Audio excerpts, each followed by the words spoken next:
আসসালামু আলাইকুম। প্রিয় বন্ধুরা, আজকের ভিডিওতে আপনাদের দেখাবো একই জমিতে কিভাবে একসঙ্গে ৪ ধরনের ফসল চাষ করা যায়। একটি জমিকে সঠিকভাবে কাজে লাগাতে পারলে একই জমি থেকে একাধিক ফসল উৎপাদন করা সম্ভব। আর আজকের এই জমিটি তার একটি সুন্দর উদাহরণ। প্রথমে দেখুন, জমির নির্দিষ্ট দূরত্বে ফাঁকা ফাঁকা করে পেঁপে গাছের চারা রোপণ করা হয়েছে।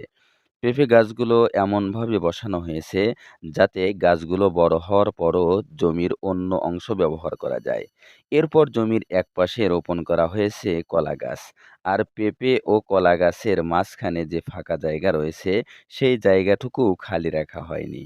সেখানে রোপণ করা হয়েছে বেগুন গাছ এবং কাঁচামরিচের চারা। অর্থাৎ একই জমিতে বড় গাছের পাশাপাশি স্বল্পমেয়াদী সবজিও উৎপাদন করা হচ্ছে। আবার জমির কিছু অংশে আলাদাভাবে বেগুনের চারা রোপণ করা হয়েছে, যেগুলো পরবর্তীতে বাজারে বিক্রি করার উদ্দেশ্যে চাষ করা হচ্ছে।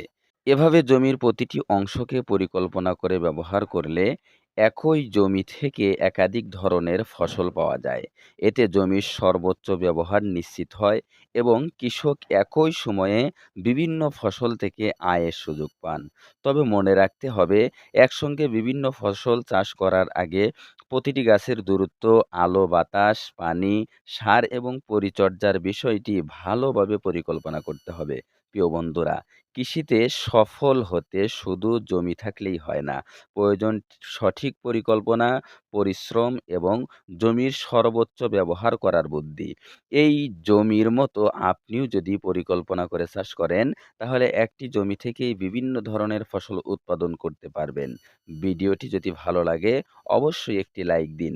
আপনার কৃষক বন্ধুদের সঙ্গে শেয়ার করুন এবং বাঙালি অ্যাগ্রো ফার্ম ইউটিউব চ্যানেলটি সাবস্ক্রাইব করে পাশে থাকা বেল আইকনটি অন করে রাখুন। দেখা হবে পরবর্তী কোনো ভিডিওতে। আপনারা সবাই সুস্থ থাকুন, ভালো থাকুন। আল্লাহ হাফেজ। আলহামদুলিল্লাহ, দেখুন যে আসলে কি পরিমাণ পেঁপে ধরেছে। আমরা এখন ঘুরে ঘুরে দেখাচ্ছি আপনাদেরকে। প্রচণ্ড পেঁপে কিন্তু ধরেছে। এখানে কিন্তু আরও অনেকগুলো ফসল কিন্তু চাষ করা হয়েছে। আর পেঁপে গাছ কিন্তু খুব বেশি বড় না, তবে পেঁপে কিন্তু খুব বেশি ধরেছে।